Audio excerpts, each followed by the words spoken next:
कौन है वो जो चुपके चुपके आपसे बेइंतहा प्यार करता है। हेलो फ्रेंड्स, आप सब कैसे हो।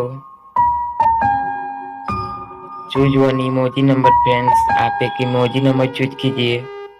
इन 6 में से आप एक इमोजी नंबर चूज कीजिए। फ्रेंड्स, चूज कर लिया। इससे पहले वीडियो को लाइक कर दीजिए, शेयर कर दीजिए, सब्सक्राइब करके बेल आइकन को प्रेस करके ऑल पे जरूर कर दीजिएगा। आंसर क्या होगा? सोचिए सोचिए, आंसर क्या होगा। चलिए मैं बताता हूँ कि क्या होगा। वेट वेट वेट,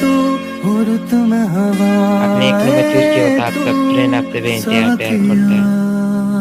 आपने 2 नंबर चूज किया होता आपके क्रश आपसे बेइंतहा प्यार करते हैं। 3 नंबर चूज किया होता आपका फ्रेंड आपसे बहुत से प्यार करते हैं। 4 नंबर चूज किया होता आपका लवर आपसे बेइंतहा प्यार करते हैं। 5 नंबर चूज किया होता आपका क्लासमेट आपसे बेइंतहा प्यार करते हैं।